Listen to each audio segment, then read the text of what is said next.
The Holy Spirit can make us understand ano pong mga gusto niya sa buhay natin. So are we ready, church? Yes. Palakpakan po natin. At nitian po natin ang ating katabi. Good morning.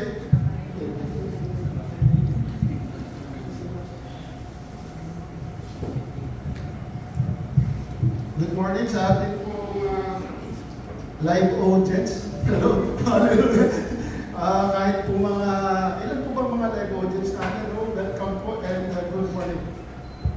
Hello. Okay po.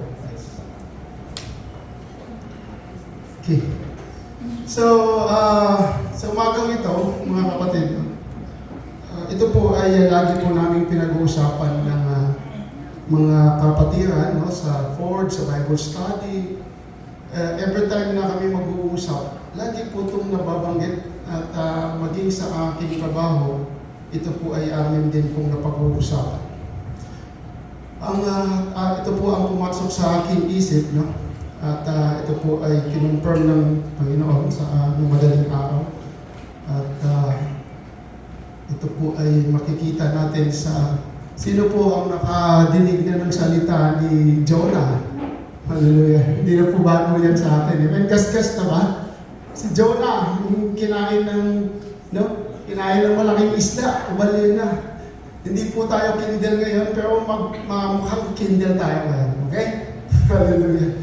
Pero mayroon po bang iba sa inyo na nakadinig na po ng kwento ni Jonah?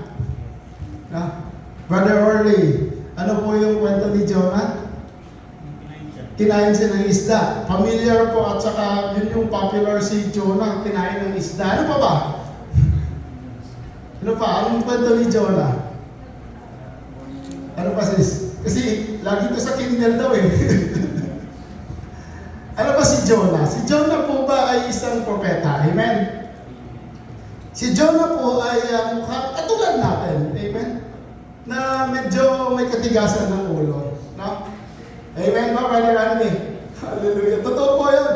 At saka pag binasa mo po yung aklat ng Jonah, makulit eh. Ibig mo sabihin, sorry sa term, medyo siyang may kakulitan po si Jonah. Di ba? Matutuwa ka na maiinip o maiinis kasi nga sa character niya. So, but habang binabasa ko si Jonah, and this is my first time to preach about Jonah, medyo maganda pong pag-uusapan si Jonah. Kasi parang kwento din po ng buhay ko ito eh. So, and I do hope na sa ating pong pag-uusapan sa umagang ito, magiging maihahambing din po natin ang buhay ni Jonah sa ating sarili. Amen.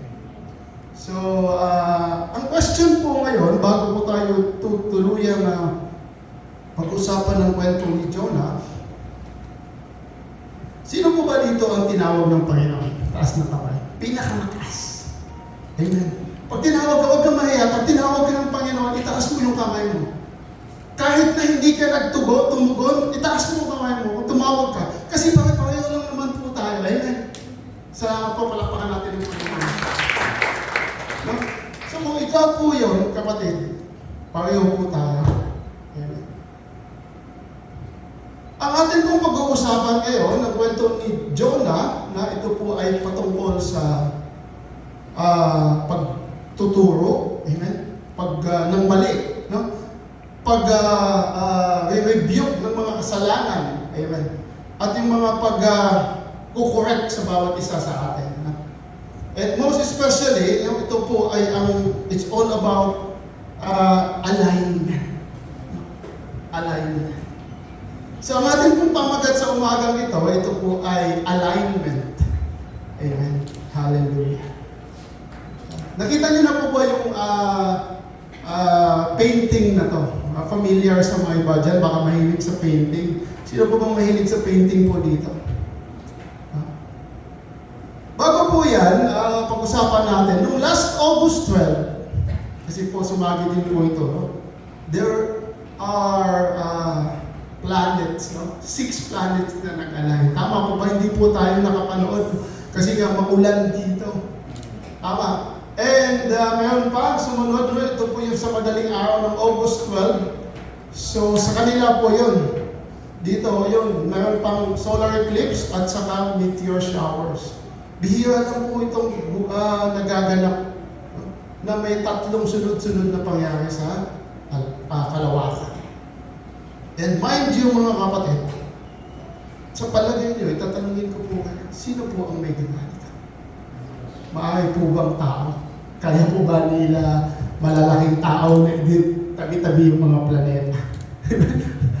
Kaya po ba nilang pwede yung meteors, no? Pwede. Pwede bang ilagay yung buwan at ang araw sa buwan para matakpan? So brothers and sisters, ang gusto ko lang pong sabihin na meron po talagang Diyos na gumagawa nito. Amen. Maniwala ka at sa hindi, and I would rather encourage you to believe na mayroong Diyos. Maniwala ka na lang, wag nang hindi. Kasi po totoo po talaga mga pangyayari. Kaya sa umagang ito, mga kapatid, this is all about alignment. Magiging sa buhay natin, ang Panginoon po ang nag-a-align ng mga pangyayari sa buhay natin. Do you believe it? Amen. Palakpakan natin ang Panginoon. Kung ano man ang nangyayari sa buhay mo, sa buhay ko, kapatid, yan po ay may kinalaman. Amen. So, ang ating pong pag-uusapan, gaya ng sinasabi ko, this is all about alignment na nakikita po natin dyan.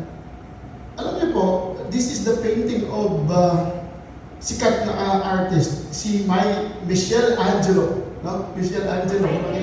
Michael.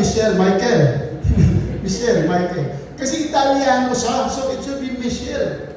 Diba? So baka pwede. Michel is an Italian. So ito po ay painting, no, sa Sistine Chapel doon sa Italy. Ito po yung ginawa niya. Malaki po ito. Zoom ko lang. Ito po ay napakaganda at sa palagay ko kaya ano po yung nakikita niya. No? Si Michelangelo, sabihin natin Michelangelo, siya po ay sabihin natin hindi po natin kasi siya nakasabay. So siya po ay nag-paint nito na mayroong kaugnayan sa tao at sa Diyos. This painting is called or entitled, no, The Creation of Man. Para po sa kaya-alaman ng bawat isa, ito po ay tinatawag The Creation of Man. Sa Italiano, kayo na lang maghanap. Hindi ko po alam kasi hindi ko din nawalan. So mamaya, pag-uusapan po natin, no? Kasi nakikita naman natin, it's very visible. Do you think aligned po ba siya? Hindi. So, mga kapatid, ang ating pong pag-usapan, ito din po ay inihangin ko sa kwento at buhay ni Jonah na maging katulad natin. Nakatulad natin. Basahin po natin, samahan niyo po ako sa pagbasa. Medyo mahaba po ito, putol-putulin natin upang nahagi natin unawagan. In Jonah, chapter 1, si Jonah po, ang aklat ni Jonah, he is one of the 12 minor prophets. No? Siya po si Jonah, kasama sila Malakay, kung sino Obadiah, sino pa assignment nila din po. 12 po silang minor prophets. Si Jonah po ay mayroong 4 na chapter ng aklat. So, medyo mga maiksi lang po ito at napakaganda po ng kwento niya. This is one of the favorite na kwento ng mga bata. So, sabi po dito, the Lord gave this message to Jonah, son of Amittai. Get up and go to the great city of Nineveh. Ang Nineveh po, ang sabi po nila at ang sabi po sa aklat, yung Nineveh, ito po ay makikita sa Iraq. Announce my judgment against it because I have seen how wicked its people are. But Jonah got up and went in the opposite direction to get away from them. Si Jonah po ay nagising nga naman, ginising siya ng Panginoon, nagising nga siya. Ano sa palagi, hindi siya sumunod. Hallelujah. Medyo sa una pa lang, medyo mukhang may katigasan na ng ulo itong si Jonah. So he went down to the port of Joppa, where he found the ship leaving for Tarshish. So, kumbaga, ang Nineveh is sa right, dito po siya pumunta sa left. No? It is an illustration.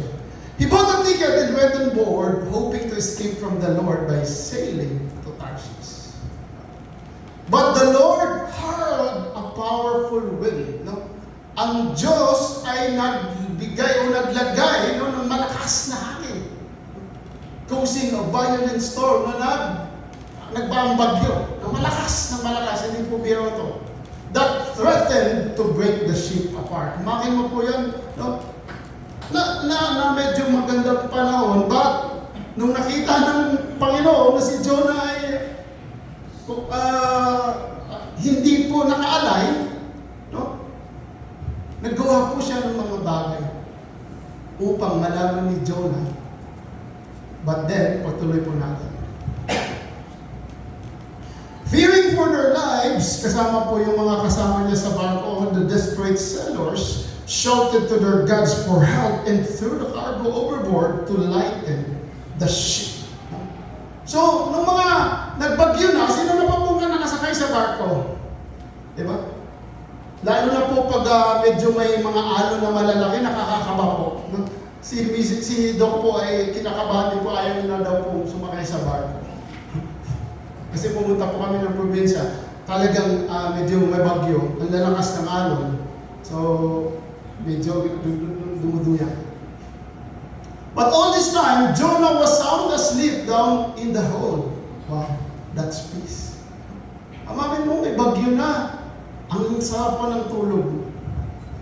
So the captain went down after him and said, "How can you sleep at a time like this?" Paano ka nakatulog, no? Ng mga ganito ang panahon. He shouted. Sabi po ng captain,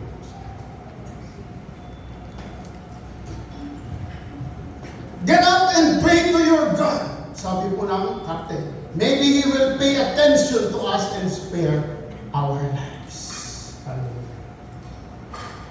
Then the crew cast lots to see which of them had offended the gods and caused a terrible storm. When they did this, the lots identified Jonah as the culprit. Hallelujah. Tignan niyo mga kapatid. Amagin mo, uso na pala po yung bunutan. No? Hanggang ngayon, kaya nga po yan ang basihan minsan pag may mag-raffle. Hindi lang po yan, madami po sa Biblia ang casting of lots ng mga bunutan. Pati nga yung damit ng Panginoong Isus nung siya ay namatay sa cross, pinagbubunutan po nila. But, tingnan po natin. Kahit anong gawin mo, tumatakas ka ng takas, pinapakita pa rin ng Panginoon na ikaw yan. Amen. Hallelujah. Mind you, brothers and sisters. Pumupunta ka kung saan-saan, gumagawa ka ng mga bagay, the Lord exposes ano po yung mga disobedience na ginagawa mo sa buhay. Amen. So why has this awful storm come down on us? They demanded. Who are you? What is your line of work? What country are you from? What is your nationality? Jonah answered, I am a Hebrew, and I worship the Lord, the God of heaven, who made the sea and the land. The sailors were terrified when they heard this, for he had already told them he was running away from the land. Oh, why did you do it? They groaned. And since the storm was getting worse all the time, they asked him, what should we do to you to stop this storm? Mga kapatid, sa buhay ko natin, tinatanong ba natin ang Panginoon? Even ako. Lord, anong gagawin? Bakit may mga bagay na hanggang ngayon ay hindi pa sinasagot yung mga gusto? So this question then, ano ang gagawin natin upang ang ating sitwasyon ay magiging banal. Sabi po ni Jonah, throw me into the sea. Jonah said, and it will become calm again. I know that this terrible storm is all my fault. Mga kapatid, ang mas hindi maganda. Kasi po alam po natin na tayo may kasalanan. Bakit tayo po ay iwas pa ng iwas sa Panginoon? Amen. Kung bakit po, kung tayo magkakasala, even me, myself, mga kapatid, hindi ko po ini-exclude ang sarili ko dahil alam ko na sa buhay ko ako po yung makasalanan. At sometimes, kahit ako may posibilidad at nagki-question sa Panginoon at nanghihina na ayaw ko nang magsipa. Amen. God knows. Kasi the more na magsisimba ako, bakit the more na may mga problema na napapagsubok sa buhay. Amen. Kaya mga kapatid, ang sabi po ng salita ng Panginoon, then they cried, instead the sailors rowed even harder to get the ship to the land. But the stormy sea was too violent for them, and they couldn't make it. Then they cried out to the Lord, Jonah's God, "Oh Lord," they pleaded, "don't make us die for this man's sin. Huwag mo kaming patayin sa kasalanan ng isang tao. And don't hold us responsible for his death. Oh Lord, you have sent this storm upon him for your own good reasons." Ibig pong sabihin, ang sabi nila, Lord, siya ang may kasalanan, dapat siya lang yung patay ko. Amen. Huwag mo na kaming idamay. But you know, brothers and sisters, napakaganda po ang kwento na ito at malaman po natin mamaya ang mga bagay kung bakit ginawa ng Lord. Then the sailors picked Jonah up and threw him into the raging sea, and the storm stopped at once. Ganun. Kaya mga kapatid, ang sabi namin sa aming Bible study sa Old Barrio kahapon, is sinasabi ko, brothers and sisters, walang posible sa Diyos. Isang click lang sa Panginoon, tapos na ang mga bagay na pinaproblema. But bakit kailangan pa natin dumanas ng mga bagyo ng pagsubok sa buhay natin? Na kung pwede lang naman pala na ang Panginoon sa isang iglap, isang gusto niya, lahat po ay magandang pangyayari. Now the Lord had arranged, the sailors were awestruck by the Lord's great power, and they offered him a sacrifice and vowed to serve. Now the Lord had arranged for a great ship to swallow Jonah. Ito na po yung sinasabi mo po. And Jonah was inside the fish for the 3 days and 3 nights. Huwag na po natin dugtungan, medyo mahaba. Dito na po tayo. Hallelujah. Palapakan natin ang Panginoon. Samahan niyo po ako sa isang puting panalangin. Panginoon, salamat sa inyong salita. Salamat po, Panginoon, na nawa, O Diyos, kami may makuha sa mga mensahe nito, sa umagang ito. At amin pong ma-i-apply sa buhay namin at nawa, Panginoon. Kami na po, Panginoon, ay makinig sa inyong mga salita. At kami na po, Panginoon, ay handang maturuan, mayroong puso, mahandang maturuan, kaisipan na handang makinig, at buhay na handang magpapabago. Salamat, Panginoon, sa umagang nito, samahan kami banal na Espiritu sa aming pag-uusapan. Ama, dinggin mo ang bawat isa ng aming hiling sa pangalan ng iyong anak na si Jesus. Amen. Thank you, Jesus. Brothers and sisters, ito po ang ating pinag-uusapan. Ito po ay patungkol sa alignment. Alignment. Lord, are we aligned? No. Diba? Asan ka? Dito ka? Dito ako. Ama. Sino ba? Jason, align ba tayo? Amen. Diba? Ganun lang po yung alignment kadali. Ibig pong sabihin, physical alignment is just a straight line. No? Hindi iba po yung landas ng dalawa. Amen? Alignment is all about something at gusto ng Panginoon sa buhay natin. Kumbaga, it is just like a signal. No? But almost 5G, now palapit na maging 6G. Mabilis na ngayon ang signal upang tayo ay ma-align sa ating mga mahal sa buhay sa ibang bansa. Even sa Panginoon. Amen. Bago po ang lahat, ito po yung aking pangako kanina, na yung sabi po dito, no? Nakikita po natin na ito po ay one of the greatest o pinakatanyag na painting ni Michelangelo na ginagaya ng bawat isa. Amen. Sabihin mo sa kapatid mo, are we alive? Di ba? Brother Early, kayo, magkatabi nga yung ganun nga kayo, kung alive kayo. Kaya mga Ruel, kayo, dapat ganun. Di ba? Dapat ganun. Sa palagay nyo, alive po sila? Hindi. Asan po yung Diyos dito? This is only an illustration. Ito po ang Diyos, ito po yung tao. Tingnan niyo po yung tao. Parang walang gana. Brothers and sisters, tayo po. Lagi po tayo sablay sa Panginoon. At ano po ang ginagawa ng Panginoon? He is always reinforcing us, supporting us sa lahat ng bagay.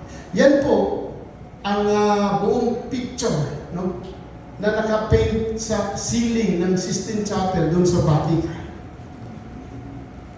So yan po ang makikita doon pag gusto nyo pumunta sa Vatican City. Isama nyo na lang po kami.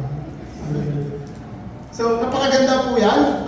Nakikita po natin, ang sabi po dyan, alam niyo po anong sabi dyan? Hallelujah. Medyo malabo na po yun. Ang sabi po dyan, mga kapatid,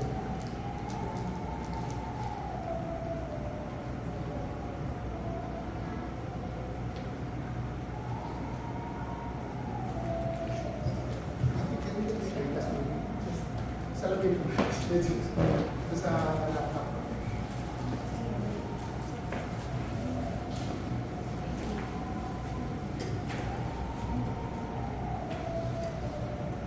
Amen. Thank you, Mother.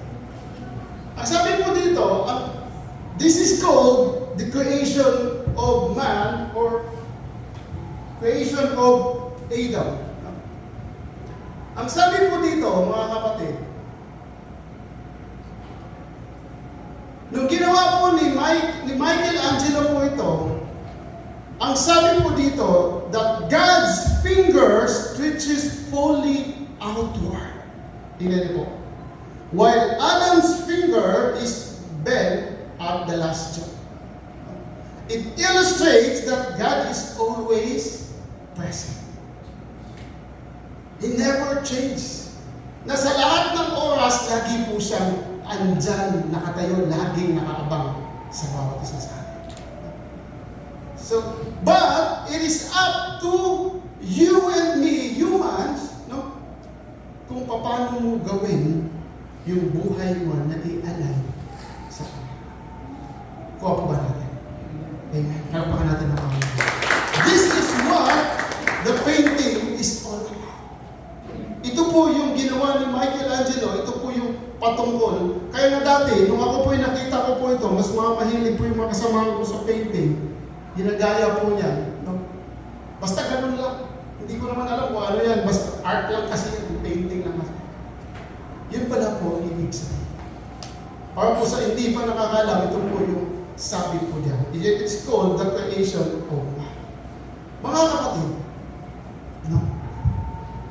Ano po ang pakay ng Panginoon sa atin po pinag-uusapan sa umagang ito? The alignment.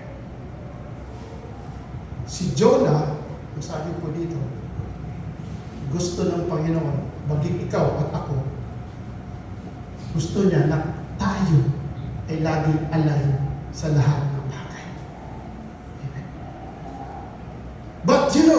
kapatid, kahit na minsan lumilihis ka man, lumilihis man ako, ang Diyos ay gumagawa pa ng mga paraan upang tayo ay maialay. Ang sabi sa 1 Corinthians 10:13, no? Wala mga pagsubok, no? Na binigay ang Panginoon sa bawat isa sa atin na hindi po natin kayang lampasan. Gagawa pa din ng Panginoon ng mga paraan o ways upang tayo makakalagpas sa pagsubok na yan. And claim it, brothers and sisters, for this is the word of the Lord and it will happen to you. Amen. Palakpakan natin ang Panginoon. Ang sabi po dito, ang Panginoon ay laging handa na ibalik ka sa lahat ng bagay. Kaya po yan mga kapatid, pag tinignan po natin, may solusyon po ang Panginoon dyan. Amen? Ano po yung nangyari sa Garden of Eden? Ano pong ginawa ng Panginoon? It is always human fall short for the glory of God. Dahil sa anong mga bagay, lagi po ay kasalanan. Guilty po tayo. Guilty po tayo. Ang sabi po sa Romans 3:23, for all have short, no? Tama po ba? All have short, for all have sinned and for all have, tama po ba? For all have sinned and fall short for the glory of God. Wala pong umabot sa kaluwalhatian ng Panginoon. Lagi po tayo sablay. Kaya huwag kang magmalaki, kapatid. Huwag po tayong magmalaki. Kaya ko na to. Okay na to. Puno na ako. No? Lagi kang kapos sa Panginoon. Kaya, kailangan po natin ng Panginoon. Tayo ang may kailangan sa Panginoon, huwag po tayong lumbay-lumbay. Huwag po tayong huwag po tayong manghihina. Pilitin po natin. Kaya nga kagabi iniisip ko, yes, thank you po yun. Kung kailangan tukuran po ng Panginoon yan upang mag-align po sa kanyang daliri, gagawin po. But mind you, ano ginawa niya? John 3:16. Very basic. For God so loved the world, and He gave His only begotten Son, that whosoever believes in Him shall not perish. So He gave His only begotten Son, at ano po ang nangyari? Yan po ang pumuno sa gap between human and man. Kaya po tayo naging aligned sa Panginoon because of His Son, Jesus. Napakasimple lang mga kapatid. So, ito po ang bagay na ito. Makikita po natin sa isang ilustrasyon na ito, nanghihina ka, nanghihina ako, may problema ako sa lahat ng bagay, ako po. Lahat po tayo nakakaranas yan. At ang sabi po ng Panginoon, iba-iba lang po ang ating pagsubok sa buhay. Sabi po ng mga kapatid, bakit kailangan pang subukin ang tao? Mind you, mga kapatid, even si Job, sinubok, sino pa yung mga sinubok sa Bible, they become overcomers. Amen. Sila po ay nagtagumpay dahil naniniwala po sila sa Panginoon. And I encourage all of you, at lahat po tayo dito, we can do it because of Jesus. Amen. Palakpakan natin. So, pag tinignan po natin si Jonah, mga kapatid, nung siya po ay lumihis, siya po ay nag-rebellion. Kumbaga, nakita niyo ba at sino pong mga magulang dito? Mga anak niyo na po inutusan niyo ay nagdadabog pa. Amen? No? Hindi siya musunod. Di ba? How much more ang Panginoon inutusan si Jonah? No? Amen ba? Mga nanay, mga tatay. Diba? May mga kumakalabit. Hallelujah. So, mga kapatid, totoo po ito. Minsan, Lord, ayoko dito. Gusto ko dito. So this is all about you and me. Maging sa buhay. Ayoko na ganito. Gusto ko ng magandang buhay. But you know, hindi po natin alam. I am preaching this also for myself. Hindi po natin alam. Sabi nga ni kapatid, ni PJ, balang araw sa dulo, marirealize mo kung bakit ginawa ng Panginoon yun sa buhay. Amen. Amen. Kung bakit mga bagay na yung ayaw mo ay siya pa yung mga nangyayari sa buhay. Amen. Lord, bakit kailangan kong madalasan? Bakit kailangan kong ma-experience to? Pwede po ba? Wala na. But you know what? Kapit lang kapatid. Dahil alam po ng Diyos kung anong ginagawa niya. Amen! Hallelujah! Thank you, Jesus. Alam po ng Diyos kung anong ginagawa niya. Huwag na po tayong magtanong sa Kanya. Alam niyo, kapatid, ang sabi ng Panginoon, ang napakaganda. Hallelujah. In Isaiah,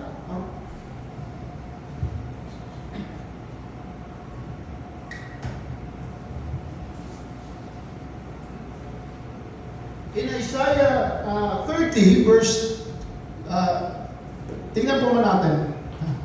Diyan, Isaiah 30, yes, sir, verse 21. Napakaganda po nito, mga kapatid. Yan, your own ears will hear Him. Right behind you, a voice say, this is the way you should go. Whether to the right or to the left, madidinig mo ang boses na. At alam mo kung boses po yan ng Panginoon. Amen. Ito po ay mahinahon. Ito po ay still small voice. At ito po ay nag-guide sa bawat isa sa atin. And that's why, kahit ako, Lord, itanong po natin, even this, Lord, is this you? Lord, is this you? I will follow. Anong nangyari kay Samuel? Anong nangyari kay Eli? Nakilala mo ba si Eli? Si Eli isang pare na may 2 anak sa simbahan. At si Samuel na inadapt niya, anak ni Hannah, na ibinigay ni Hannah sa simbahan at nag-serve sa kay Eli. Si Samuel ay maliit pa lamang kinakausap na ng Panginoon. Mga kapatid, ang Panginoon ay nangungusap even sa mga bata, matanda, babae, lalaki, lahat ng tao nangungusap ang Panginoon. Ang kailangan lang ng Panginoon is our attentive ears. Is our teachable heart. Amen. Kaya mga kapatid, kahit ako, tinatanong ko din si Lord, ikaw ba ito? Hindi na po ako mag-reklamo. Amen. Palapakan natin ng mga. Ang sabi po dito, ang kalooban ng Diyos o God's alignment draws your attention. Kung ina-align ka ng Panginoon, ibig sabihin, tinatawag ka niya. Amen. Katulad ni Jonah, nung sinabi niya kanina, nung makita po natin, in Jonah 1:4, ang sabi po dito, ngunit nang sila'y nasa laot na, nagpadala si Yahweh ng isang malakas na bagyo, kaya't halos mawasak ang barko. Brothers and sisters, kung ina-align tayo ng Panginoon, He is drawing your attention. Kailangan ng Diyos ay iyong attention. Makinig ka, anak, makinig ka. Kung may bagyo man ako at mga pagsubok na pinapadala sa iyo, I allowed it for you to be strong. Amen. Palakpakan natin ang Panginoon. Ang sabi ng Panginoon, He sends storms sa bawat buhay natin because He is drawing your attention. Alam niyo ba yung mga bata sa eskwelahan. Amen. Pag gusto mo malaman kung sino talaga ang nakikinig, taas ang kamay. Tingnan mo, walang tumaas na kamay. Ganun ang ginagawa ng teacher. Amen. Kung sino ang gustong malaman ng teacher, kung sino ang tumaas na kamay, taas ang kamay. Amen. 2, 3, 4 lang po ang nakikinig. Amen. If you want God na ma-recognize ka, pag sinabi itaas ang kamay, itaas mo yung kamay mo. Anong tawag sa atin sa mga ibang hindi tumaas ng kamay? Tunay nga na tayo po ay si Jonah. Amen! Palakpakan natin ang Panginoon. Hallelujah! Kaya po, ang Panginoon, pag sinabi niya, dapat po, pag sinabi ng Panginoon, even sa school, di ba? If you want God to recognize you and to have your attention, okay, class, sinong sumagot nito? Di ba nagpapabilisan tumaas ng kamay? Dahil alam po ng teacher, ganito, nakinig nga to. Kaya minsan kahit hindi mo alam ang sagot, tumaas ka ng kamay. Amen? Amen, totoo ba? Naranasan niyo ba yan? Na si Mati hindi niyo maintindihan. If you want, kahit hindi mo alam yung sagot, tumaas ka ng kamay. Kasi baka hindi ka matawag. Kasi hindi mo talaga alam ang sagot. Amen? Tama ba? Diskarte lang yan, mga kapatid. Amen? Pero totoo mo yan. Ganun ang ginagawa ng mga kasama ko dati. Hindi po ako. Tinuro ko pa ano. Totoo po. So, mind you mga kapatid, sa buhay po natin, if God's alignment draws your attention. Siya po ay nagpapadala ng mga pagsubok sa buhay. Sa buhay ko. Amen.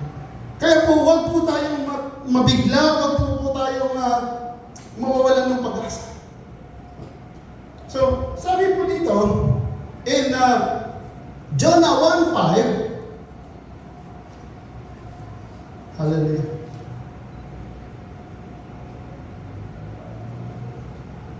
Sabi po dito, in Jonah 1:5, dahil dito, labis na natakot ang mga tripulante, kaya't silang lahat ay humingi ng tulong sa kanilang Diyos.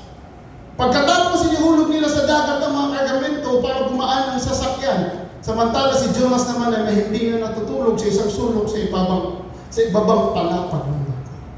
But sometimes, mga kapatid, if God wants to draw your attention, He touches someone.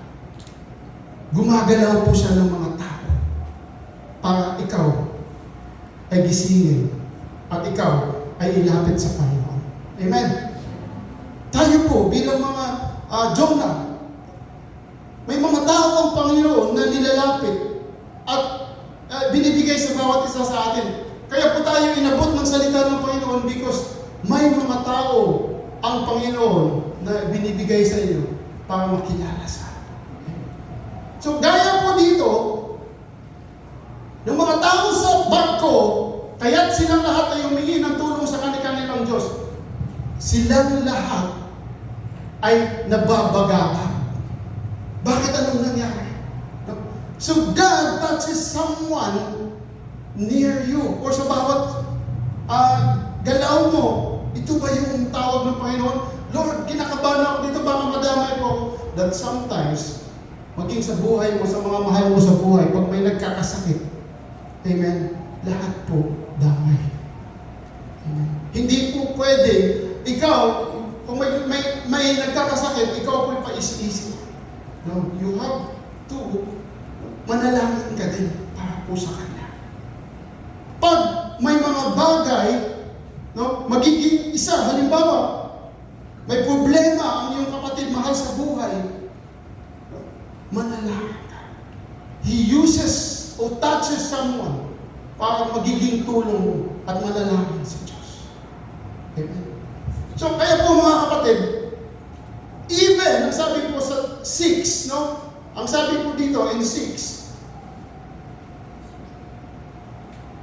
nakita siya ng kapitan at ginising, ano't nagagawa mo pang matulog? Bumangon ka at manalangin sa iyong Diyos. No? Sabi po dito, He also touches someone He also uses someone even na hindi ka kakilala. So sa lakas ng bagyo, sa mga lindol na nangyayari, sigurado naman siguro kinakabahan ka. Amen? At alam niyo po, totoo po pala, ang sabi po ng kapatid, ng tanong niya, that sometimes, bakit kailangan pang gumamit ang Panginoon ng isang tao upang ikaw ay makakakilala? This is it, brothers. Ito po ang tanong sa aming mga pinag-uusapan na bakit kailangan bang gumamit ang Panginoon ng ibang mga tao na mayroong mga problema sa buhay upang makakakilala ang buong sambahayan. And this is it, brothers and sisters. Si Jonah ang tumakas, lahat po sila nagbabagabag at nakakakilala sa Panginoon. Lahat po sila ninalangin sa Diyos.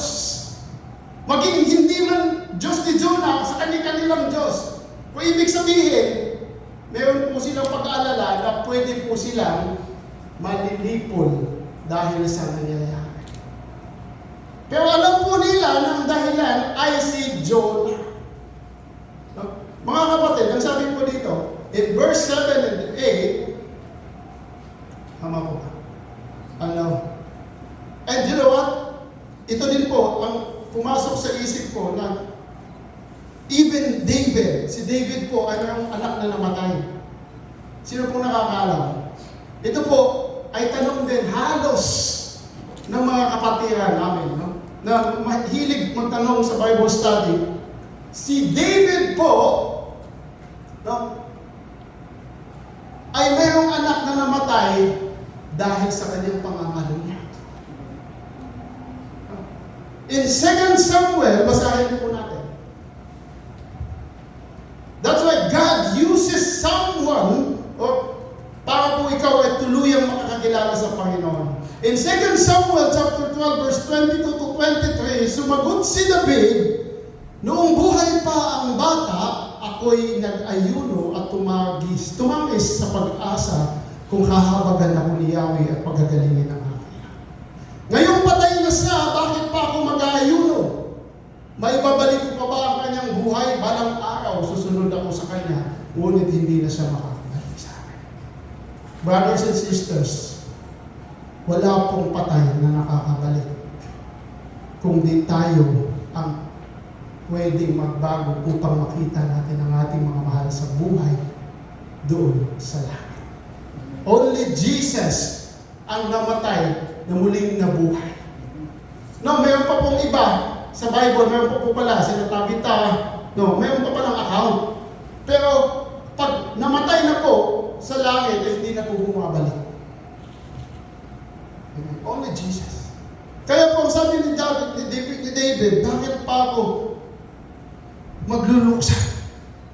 Ayusin ko na lang ang buhay ko upang makikilala ko pa, makikita ko pa ang anak ko sa kanila. Mga kapatid, that sometimes if God's align your life, He draws your attention. Maging sa mga mahal mo sa buhay, ginagamit. But ganun pa man, meron pa din tayong katigasan ng ulo, lalo-lalo na yung iba na hindi pa nakakakilala sa Panginoon, na kung ano pong pangyayari, no response, no reply. So kailangan po natin ipagpanalangin. Mga kapatid, sa buhay po natin, kailangan po natin isipin at kailangan natin tanungin ang Panginoon, gaya ng sinasabi ko kanina, kung kailangan ko pa bang maranasan itong mga bagay na ito. God, what are you trying to tell me? Sa mga pagsubok na nangyayari sa buhay. Tanungin po natin ang Panginoon. At kung sumagot man ang Panginoon, ang sabihin po natin, okay Lord, I will follow. And this is me. Ako din po, yan ako din po mga tinatanong ko sa Panginoon. God, what are you trying to tell me? Ano po ang gusto mong sabihin sa akin? Even si Doc Paul, tinanong po niya sa akin, ano ba ang sabi ng Panginoon sa akin? Tinanong mo ba sa Panginoon? Ano ang sabi niya? If the Lord says so, thy will be done. Amen. Not your will be done. Palakpakan natin ang Panginoon. So in verse 7 and 8,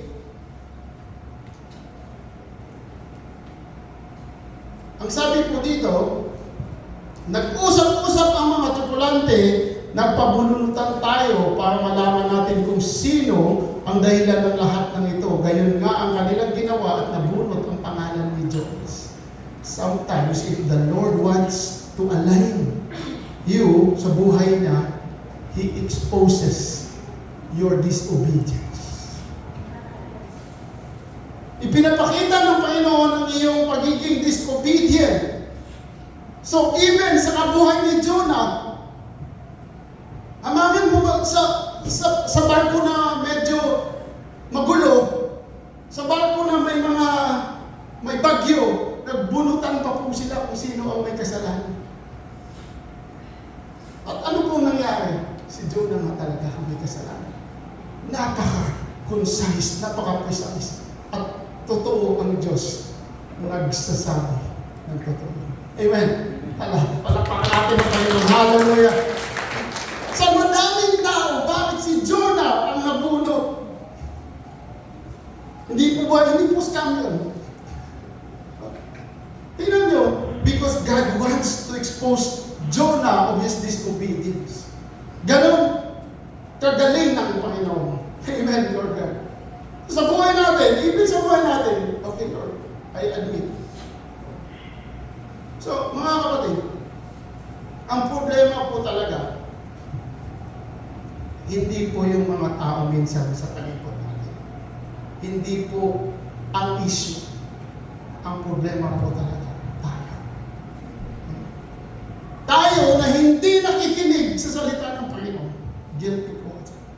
Sino po ang guilty dito? Taas po. Amen. Lahat po tayo dyan guilty. Dahil alam po natin, Lord, okay lang yan. Pag hindi po kami nakakaranas ng mga pagsubok, okay lang yan. Kahit pasalamat, hindi nga tayo nakapagpasalamat. So that's why sometimes God allow trials sa buhay natin. So, ang maganda po doon, kung ano po yung action na pinapakita natin sa Kanya. The action, action sa Kanyang mga ginagawa sa buhay natin. But you know, mga kapatid, at the end of the day, hindi ka talo. Sabihin mo, kung may problema ka man, sabihin mo, lumadanas ka man ng mga pagsubok sa ngayon, sabihin mo, kunin man ng Panginoon, ang buhay mo, kapatid, panalo ka pa rin dahil ka sa Panginoon. Amen! Hallelujah! Kasi umasa ka sa Panginoon, and He is in control, lahat po yan, siya ang may alam. Kaya po sa mga pangyayari sa buhay mo, sa buhay ko, all we need is to trust only Jesus, who is in control. Brothers and sisters, napakagaling ng Panginoon that even sa mga bagay, sa kunting bagay, ini-expose niya yung mga disobedience mo, yung mga kasalanan. But you know, mga kapatid, do you believe that God's hand is a protection? Amen? Ang kamay ng Panginoon ay protection that sometimes it becomes a correction. Mind you. Amen? Paano? This is the protection. Pag ayaw mo makinig, alam mo yung payong? No? Pag nagpayong ka, no, hindi ka mababasa. Amen? So this is God's protection. Pag tinanggal mo yung payong, ano nangyayari? Mababasa ka. Wala ka ng protection. Pag nabasa ka, ano mangyayari sa'yo? Magkakasakit ka. Ano mangyayari sa'yo? So that sometimes, there is a lesson. Maging ako, nagkasakit ako dahil wala din akong payong. Talagang hindi ko inantana ang ulan. That sometimes, pag nalaman mo, sige Lord, pagpapayong na ako. Talagang sometimes, but this is only an illustration, mga kapatid. Hindi lamang po ito sa tungkol sa payong, kundi maging sa buhay natin, sa buhay mo. Na kung hindi ka makikinig sa Panginoon, papaluin ka na. Amen. The hands of the Lord is also for correction. The hands of the Lord is also for rebuking. This is not only for protection, this is also for correction, na ang makakabenepisyo, walang iba kundi ikaw at ako pa din. Amen? Hallelujah! Palapakan natin ang Panginoon. Kasi kahit pinalo ka ng Panginoon, natuto ka. Pagtiwala ka, tuloy sa Kanya lahat. Amen? Hallelujah! So, yan po ang win-win situation sa Panginoon. So, sabi po ng Jonah 1:12, that sometimes God touches physically. Ayaw ng Panginoon na gumamit lamang ng tao, but He also touches you and me. No? Na malaman mo na ako to anak, makinig ka. Ang sabi po ni Jonah, ihagis ninyo ako sa dagat at papayapa ito. Alam kong ako ang dahilan, kaya nagkaroon ng ganito kalakas na bagyo. Sagot niya. Ituloy po natin. Pagkasabi nito, binuhat nila si Jonas at inihagis sa dagat. Agad namang pumayapa ang dagat. Dahil dito nagkaroon sila ng matinding takot kay Yahweh, kaya sila ay nag-alay ng handog at nangakong maglilingkod sa Diyos. Brothers and sisters, sino po nagbuhat kay Jonah? Mga tao. Hindi naman ng Diyos eh. Kasi hindi naman makita ang Diyos. But you know what? That sometimes God uses someone to touch you physically. Amen? You know what? May nabasa po ako. There were 4 kinds of blessings. One is from your brothers and sisters. The other is from the Lord. The third one is from you himself. You yourself. No? So, and the fourth one ay galing sa kalaban. So that's why the best thing is He touches you and He blesses you physically. Eh ito po, ginamit niya yung mga tao upang ihagis si Jonah. At ano po nangyari? Na one click na nahagis si Jonah, nagkaroon ng kapayapaan. Palapakan natin. Even the enemy, no, God will use them to touch you physically dahil alam ng Diyos kung ano ang kanyang ginagawa. Napakaganda po ang Panginoon. Napakagaling po. Ang sabi ni Jonah, pick me up, throw me overboard. Na kung tutuusin, bakit nga ba siya magpapabuhat pa at magpapatapon? Pwede naman siyang lumukso. Amen? Nakuha niyo ba? Pwede naman siyang lumukso o lumpat sa amin sa Bisaya. Lumukso. Oh. Tapos na. Bakit kailangan pa siyang magpabuhat? Because He wants something. At alam niya na tunay na Diyos ang gumagawa ng mga bagay. Amen? Napakaganda. Napakasimple. Pwede mo na lang talagang lumukso. Tapos na. Bakit ka pa kailangan ibuhat at ihagis? Because that's the power of God who is in control. Amen. Hallelujah. Palapakan natin ang Panginoon. So God's alignment, no, awakens your spirit. Ito po ang sinasabi dito na pag ang Diyos ang nag-align, ito po ay pumupukaw ng iyong espiritu. That sometimes, no, sa buhay mo, nasabi natin kanina sa Isaiah 30:21, no, your own ears will hear Him right behind you. A voice will say, "This is the way you go, whether to the right or to the left." And also, there is a Proverbs 3:5-6 that you cannot cannot go on your own understanding. You cannot live on your own understanding. This is still the path of the Lord na binigay sa'yo. Hindi mo kaya kung ikaw lang. Kaya makinig ka, sumunod ka sa payo ng Panginoon. Amen. Agree po ako dyan. Amen. Hallelujah. So mga kapatid, ang sabi po dito, no, kung bakit si Jonah ay tumakas sa presence ng Panginoon, dahil alam po ng Panginoon na gusto niyang ibalik si Jonah sa kanya. Si Jonah na matigas ang ulo, hello, si Jonah na kailanman ay hindi nakikinig sa Panginoon, may sariling mundo. Alam niyo po ako, ganyan din dati. Sabi po ng kausap kong pastor, nung nasa probinsya po kami. Sabi, kumusta ba? Ito po, pastor. Nahuli pa din ang Panginoon. Bakit nahuli ng Panginoon? Kasi po, takas ka ng takas. Balang araw, huhulihin ka pa din. Bakit? Because God loves you. Alam pa ka natin ang Panginoon. Because God wants you, no, na manumbalik sa Kanya. Alam mo, napakaganda po ng sinabi ng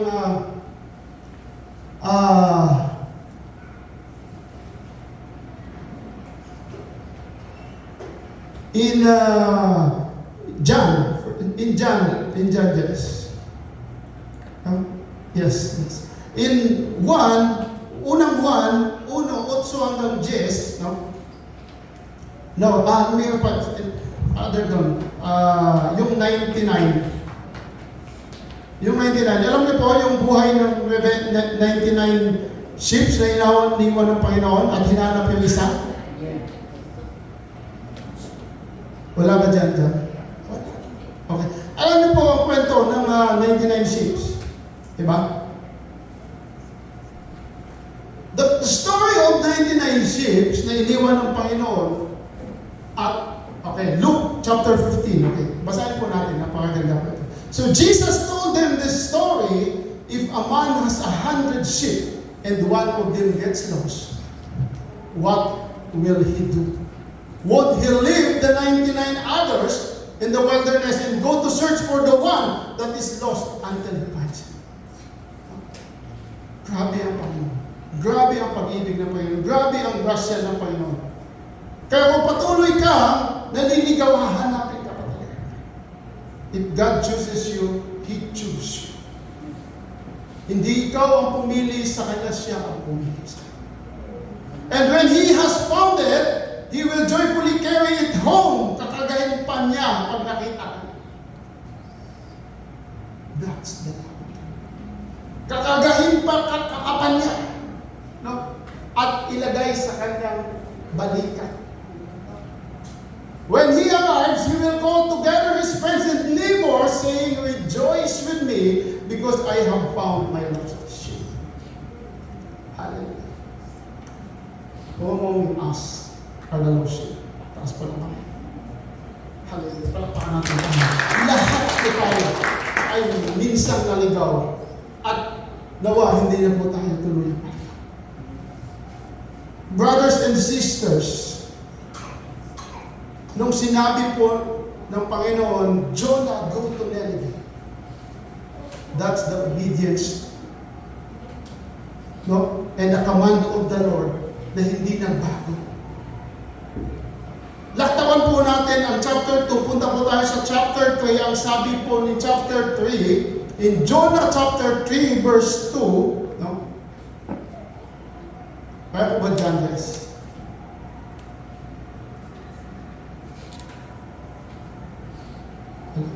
Yes, okay. Pumunta ka sa lungsod ng Nineveh at ipahayag mo ang mga pinapasabi ko sa inyo. Hindi po nagbago. At ano po ang ginawa ni Jonah? Napakaganda po nito. Ang ginawa po ni Jonah, nagpunta nga sa Nineveh, malaki ang lungsod na ito, abutin ng 3 araw kung ito ay lalakad. Siya'y pumasok sa lungsod pagkaraan ng maghapong paglalakad, lakas niya ang ipinahayag, gugunawin ng Nineveh ang Nineveh pagkaraan ng apat na pung araw. Okay. Verse 5, naniwala ang mga tagaroon sa pahayag na ito mula sa Diyos. Kaya nag-ayuno silang lahat at nagdamit ng panluksa bilang tanda ng lubos na pagsisisi at pagtalikod sa kanilang mga kasalanan. Nang mabalitaan ito ng hari, even the king of Nineveh nagsisi. Bumaba siya sa kanyang trono, naghubad ng balabal, nagdamit ng panluksa at naupo sa abo. At pinasabi niya sa mga taga-Nineveh, ito'y utos ng hari at ng mga kanyang pinuno. Walang dapat kumain ng anuman, walang iinom, maging tao sa hayop. Next. Lahat ng tao at hayop ay magdamit ng panluksa. Taimtim na manalangin sa Diyos ang bawat isa, pagsisihan ng lahat ng nagawa nila kasalanan at iwan ang masamang pamumuhay. Baka sa parang ito ay mapawi ang galit ng Diyos, magbago siya at kanyang pasya at hindi na niya ituloy ang balak ng pagpatay sa akin. Nakita ng Diyos ang kanilang pagtalikod sa kasamahan, kaya hindi na niya pinurusahan ang mga ito tulad ng kanyang naunang siya. The Lord saw their repentance. Yung pagsisisi sa kasalanan at nakinig ang buong Nineveh sa kay Jonah nung sinabi niya. At ganun pa man pinatawad ng Panginoon. In Jonas 4:4-11, ito po ang maganda. Sumagot si Yahweh. Anong ikinagagalit mo, Jonas? Hallelujah. Ito po ang gandang aswang ng kwentuhan nila na parang. Pagkasabi nito, lumakad si Jonas papunta sa silangan ng lungsod at naupo. Gumawa siya ng isang silungan at doon hinintay kung ano ang mangyayari sa lungsod. Nagalit po si Jonah nung ipinatawad ng Panginoon. Nung pinatawad ng Panginoon, ano na yan? Pinatubo ng Diyos na si Yahweh sa may tabi ni Jonas ang isang malagong halaman na nagbigay lilim sa kanya kasi mainit po doon sa desierto, Nineveh sa desert. Labis naman itong kinagalak ni Jonas, ngunit kinabukasan ang halaman ay pinasira ng Diyos sa isang uod na ito'y natuyo. Okay. Sumigap ng matindi ang araw, tumihip ang nakapasong hangin, halos mahilo si Jonas sa tindi ng init, kaya't sinabi niya, mabuti pang mamatay na. Amen? Nakarelate po ba tayo? Sinabi sa kanya ng Diyos, dapat ka bang magalit? Dahil sa nangyari sa halaman. Sumagot siya, opo, nagagalit po ako. Gusto ko nang mamatay. Hallelujah. Si Jonas siya pa ngayon yung nagalit. Amen? Pinilagan niya nga siya ng lilim ng Panginoon, tapos pinatay niya ng Panginoon, nagalit siya. Amen? Sino po yan? Jonas na yan. Taas ang kamay. Hallelujah. Sabi po dito, next po, sinabi ni Yahweh, tumubo ang halamang iyon, lumago sa loob ng magdamag at namatay kinabukasan. Wala kang hirap diyan, ngunit nalungkot ka ng iyan kaya mamatay. Amen. Bakit ka malungkot? Hindi ka naman naghirap. Bakit ka malungkot? Ako pa kaya ay hindi malulungkot sa kalagayan ng Nineveh? Ito ay isang malaking lungsod na tinitirahan ng mahigit na 120,000 tao. Tao, hindi alam kung ano ang mabuti o masama bukod pa sa pangalaman. Amen. Brothers and sisters, God is calling you back. God's alignment requires repentance. Kailangan lang po natin bumalik loob sa Panginoon, magsisi sa ating kasalanan. Dahil hindi po madamot ang Panginoon, ibibigay pa rin po niya ang iyong ninanais na pagbalik loob sa Kanya. In order for you and God to be aligned, it requires repentance. Kaya mga kapatid, sa buhay po natin, kung ano man pong mga bagay pa. The Lord is warning us. Lilipulin na tayo kung hindi po tayo bumalik loob sa Kanya at magsisi sa kasalanan. But if He see and show your heart, repented heart, huwag niya nang itutuloy ang paglipol sa atin. So mga kapatid, mabuti ang Diyos. Napakabuti ng Diyos. Mahal niya tayo. Hindi po siya magdadalawang isip. And that is called, meron akong nabasa, and this is a quotation from one of the pastor na nabasa ko. Ang sabi po niya, if there are 1,000 steps, nakita niyo po yung di ba yung mga hagdan na napakadami. Tingnan po natin 1,000 steps between you and God. Ang Panginoon, kukunin niya yung 999. And He will leave only the last step para sa iyo. Ang kailangan lang ng Panginoon ay humakbang ka. Amen. Ang kailangan lang ng Panginoon ay only your first step. At sa Kanya na po yung 999. And this is what the Lord says. Hindi mo na kailangan maghirap, kailangan mo lang bumalik loob sa Panginoon. Kailangan lang natin pagsisi because God needs our repentance. Upang hindi na tayo tuluyang mawasak ng Panginoon, tayo mga kapatid ay magsisi sa Panginoon. Amen? Kaya anuman pong mga bagay sa buhay natin, either we stumble, even before, kung tayo po'y handang bumalik loob sa Panginoon, the Holy Spirit seal ay hindi po yan mamamatay. Yan pa ay muling i-ignite ng Panginoon upang bigyan tayo muli ng linaw, liwanag sa buhay natin. Kung dati ay nagtataka ka, Lord, ano na nangyayari sa buhay? Ganyan po ang tanong mo sa Panginoon. Lord, ano na ang kailangan mong gawin? Brothers and sisters, the best step is to take one step forward and repent.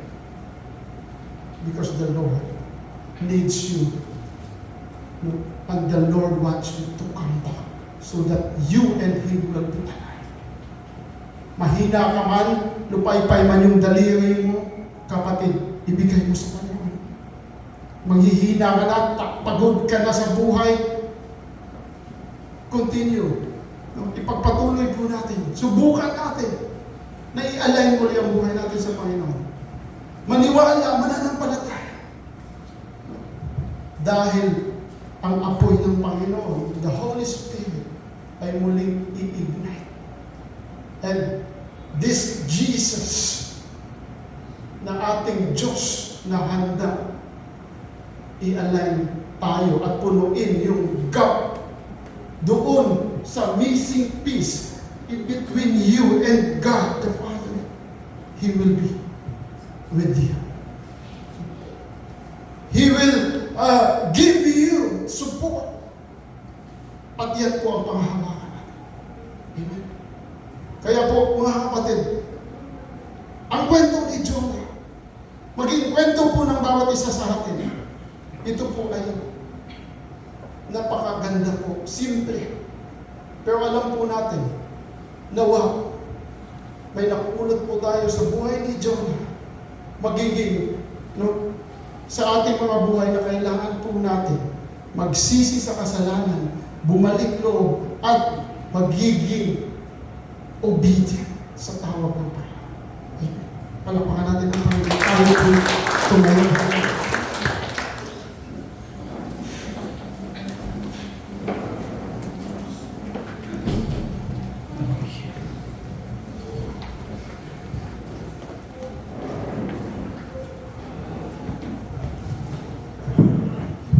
Mga kapatid,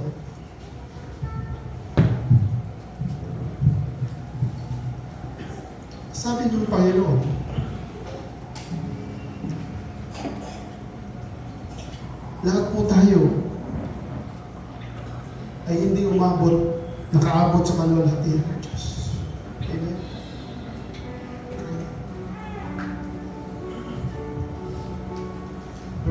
Tayong lahat ay nangangailangan ng Diyos. Kapatid, kahit ako, walang iba makakatulong sa iyo at sa akin, kundi ang Panginoon. Sa oras na ito, give it up for Jesus, who can fill the emptiness sa buhay mo. Give it all up to Jesus, who can give you complete peace. Ibigay mo sa Panginoon na siyang may control ng lahat. Huwag na po mag-ibang direction. Brothers and sisters, sa umaga nito, ano man pong ating mga misalignment with the Lord, ayusin po nito.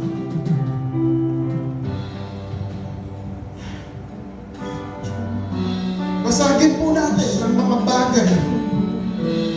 Putulin po natin at magsimulang muli upang tayo ay ma-align sa nais ng Diyos.